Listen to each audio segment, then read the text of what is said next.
I'm Eileen Sliffring, and welcome to this edition of the Current Podcast.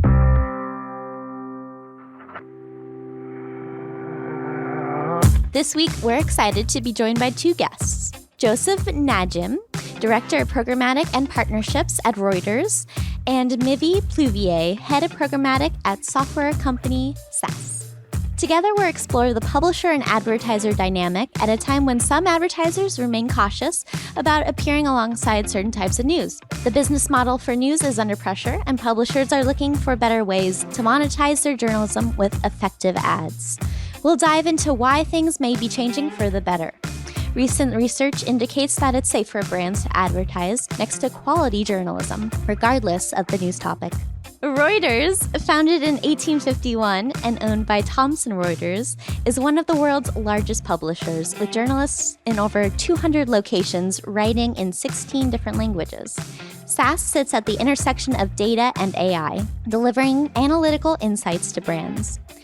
We kick off things with Josef and Mibbie describing how they first met and how their partnership has evolved since then.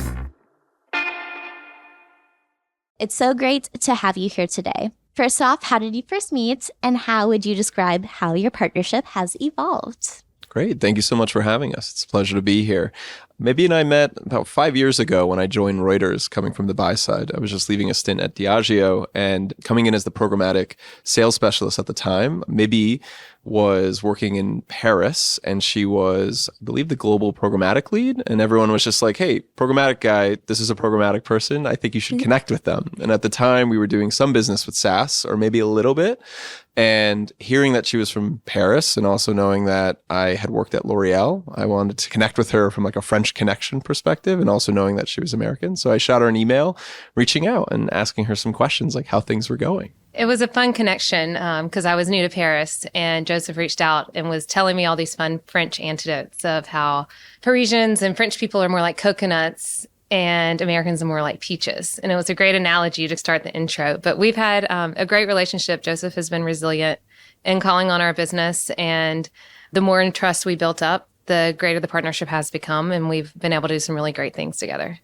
I guess it is like a pretty small world, programmatic. Yes. It is a very small world. Or at least it used to be. Now it's growing. Yeah. So it's no secret that the publishing industry is under quite a lot of pressure. Along with the eventual death of cookies, one issue publishers continue to come across are brands avoiding advertising on news for concerns around brand safety. Now, these concerns have been challenged as of a May study from Stagwell that found that even ads next to hot-button topics performed as effectively as those appearing next to news, like sports and entertainment. Can you give us some context around what you're seeing on this topic? Yes, this is a very important topic. And being at Reuters now for 5 years, I've had the opportunity to see a lot of different brand briefs and questions that come in around how can we partner together. And in 2020, this kind of all came to a head when COVID and the pandemic took place.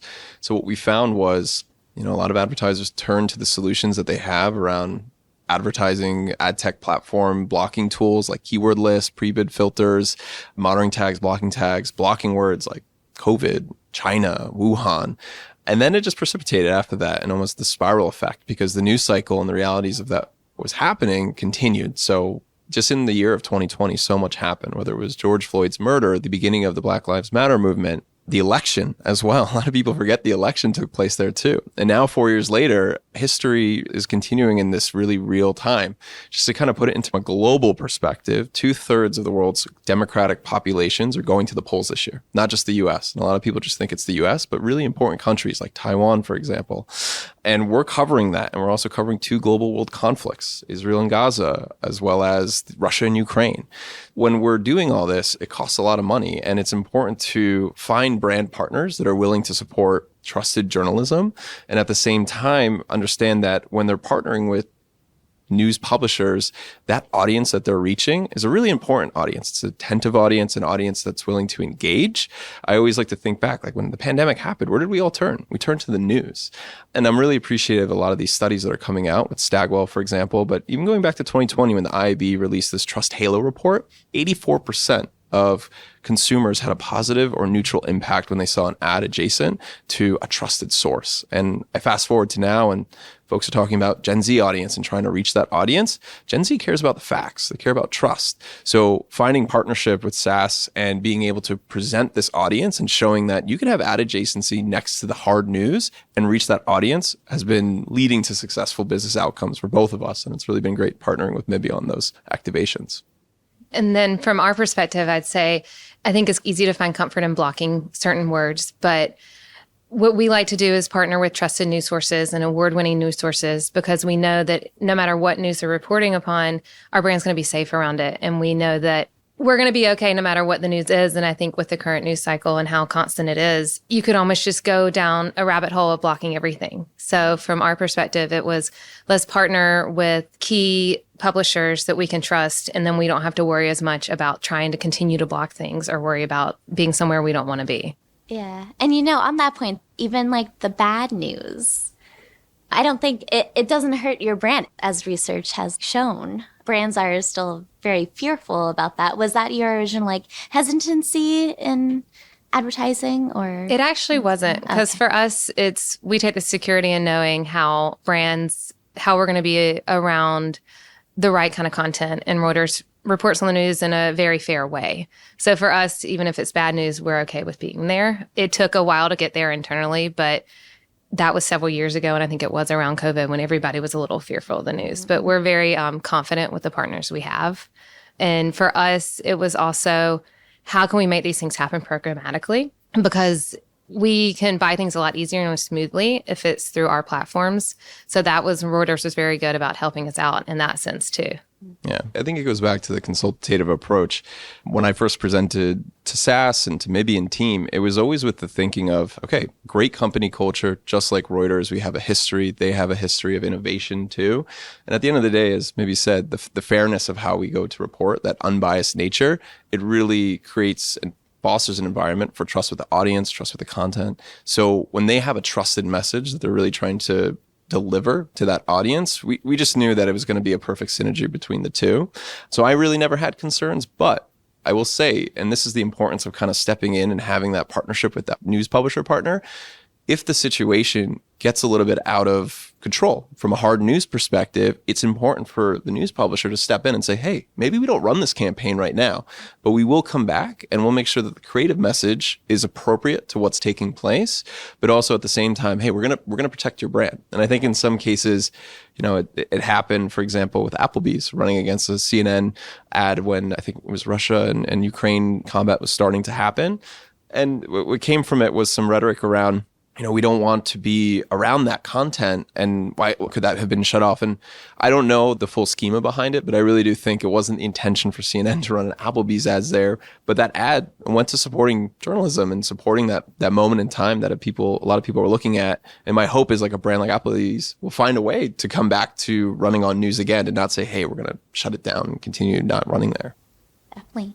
One common refrain amongst publishers, at least, is that advertisers don't ever really go back and update keywords or their sites that they're blocked from.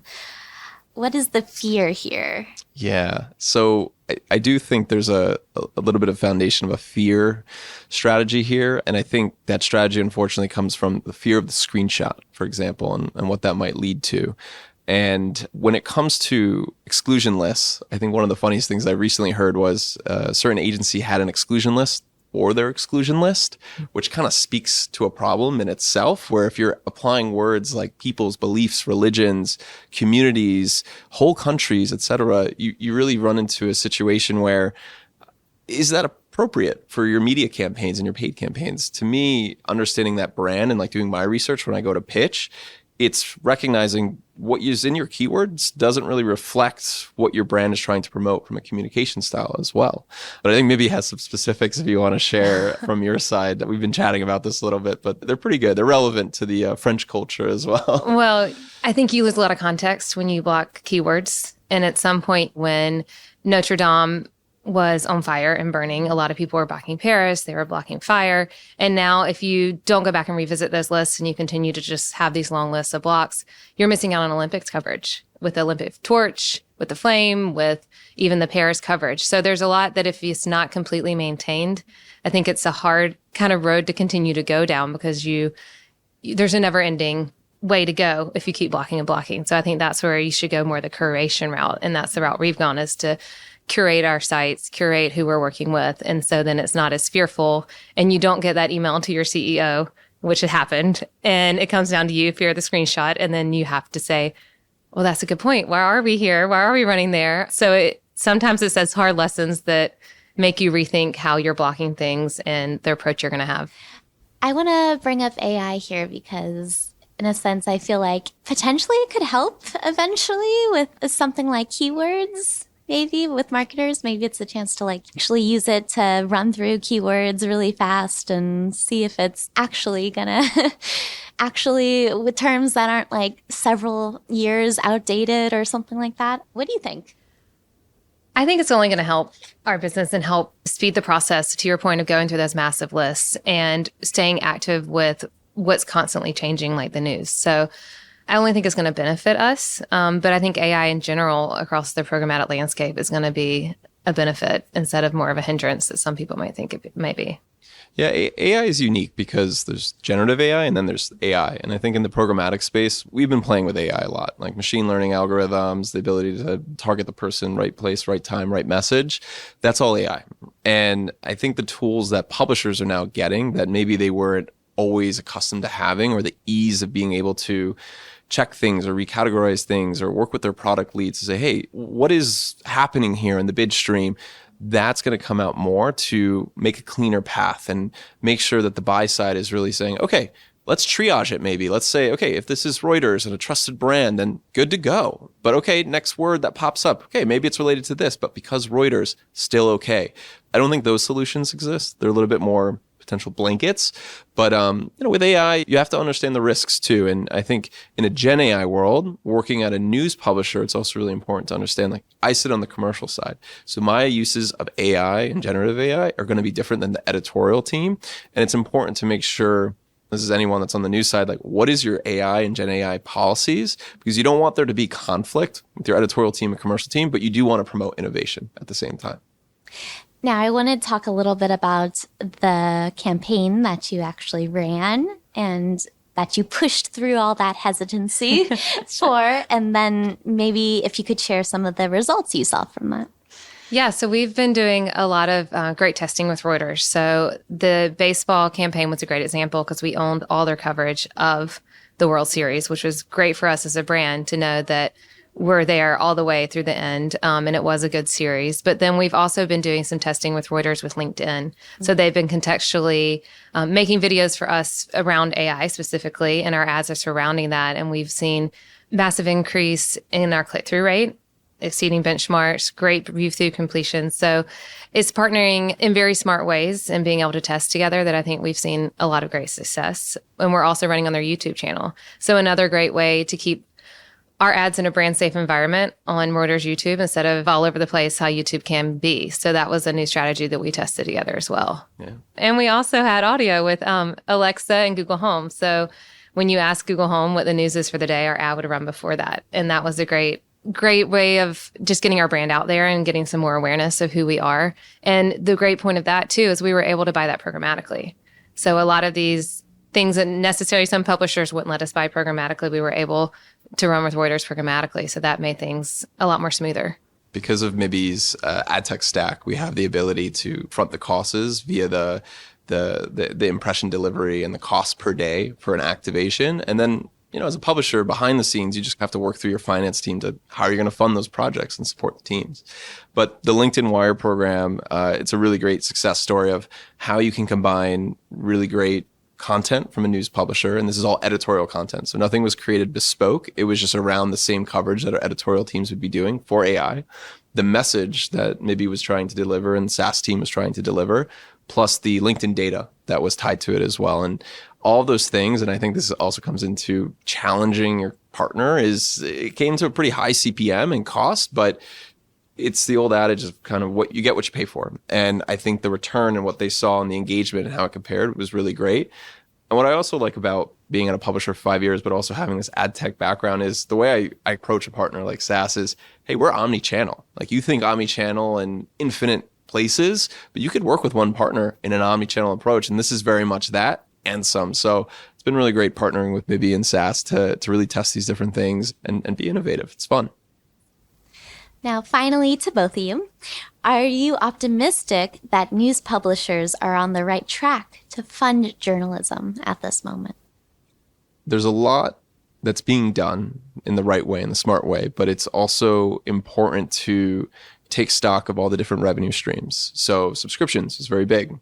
Diversification for news publishers is very big. Gamification, right? All these different platforms, whether it be integrating new sports solutions or content that's, again, related to lifestyle. But not every news publisher is built and runs their business in the same way. So it's important to recognize even the local hub news publisher who's covering the beat of something that's taking place, they're at risk too. They're at risk of funding, and there's this slippery slope where when it hits them, those impacts might not be felt, when I'm living in New York City or in other places, but those local communities, there's impacts there. So I think the onus is on this industry of how we can get back out there. And there are definitely ad tech companies are trying to do that and funnel those dollars there. And you see even the promotion of like new technologies with Trade Desk and Advantas Media, which hopefully will drive those revenues to those smaller news publishers.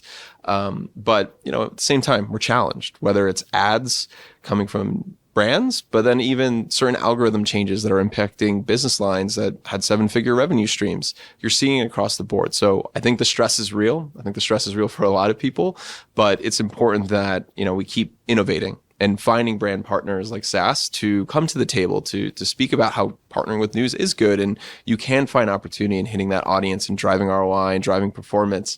That will only help. And hopefully it trickles down to the small guys too. What would you tell marketers who say it's not a brand safety issue, but more that their audience just isn't there? That young readers, Gen Zers, are finding their news on TikTok and only TikTok. What would you say to them? A few months ago, McDonald's, for instance, said, get our audience there and we'll bring back the money. We'll put the money there. So. No, it's a great question, and I don't think they're wrong. I do think, however, the communication is not there, and the insight that the Gen Z audience, and whether it be Gen Z adults or younger Gen Z, are getting their information from TikTok is very accurate. We've done that same report, the Reuters Institute, which partners with Oxford, released that same study last year, and the new results are going to come out soon to kind of see how those channels are resonating with younger audiences. But I asked a simple question, right? Like when the pandemic happened, where did people go? They went to news sites. They went to understand and get facts and information to inform the decisions that they were making, whether it be a mom who's worried about her children and going to school, or the professional and the markets and how it's being affected. Now, Gen Z, just because they go to TikTok first doesn't mean they stop there. I'm sure they have their trusted sources. And I think the challenge is, hey, brands, you're only giving me 20 minutes to pitch. And it's very transactional right now when it comes to display ads and video ads, audio ads, whatever it might be. Where's the opportunity to be consultative? Give us that platform. Let us have that discourse. Because right now, the discourse that comes up is we're just like a no news. I don't think that's the case. If you ask any brand, like, no, we support news. So how do we get them from saying, yes, we support news, but to, yes, we support news. And the and is, that should be filled in by us. How are we going to do something that's a little bit more innovative, more creative to get them back into supporting that platform? But we all have the data to show those audiences are there. Do we have the platform, however, to share that insight with them?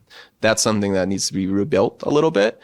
And I think it's coming there, though. And I think the events that happened in Cannes and the different studies that came out and rolled out are only going to help. And I really do appreciate that feedback. But sitting as a challenger in that room, it's important to challenge. It's very easy to say no to someone who's like your friend. And getting that kind of feedback and going back and forth, that's good. That's where the discourse started. Now, when it comes to advertising on news, what is the approach when it comes to a B2B company like SAS versus B2C or even D2C? How is it different?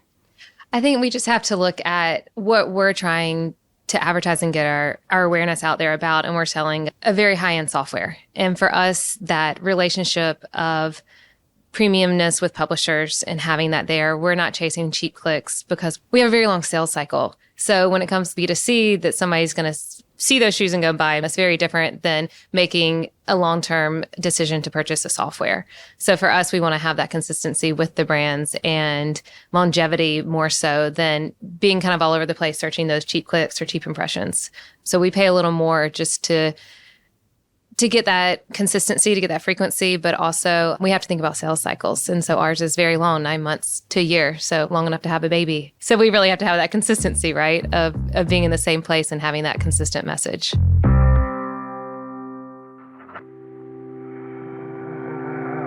And that's it for this edition of The Current Podcast. We'll be back next week, so stay tuned. The Current Podcast theme is by Love and Caliber. The Current team includes Kat Vesey and Sydney Cairns. And remember, When the pandemic happened, where did people go? They went to news sites. Gen Z, just because they go to TikTok first doesn't mean they stop there. I'm Damien. And I'm Elise. And we'll see you next time. And if you like what you hear, please subscribe and leave us a review. Also, tune into our other podcast, The Current Report.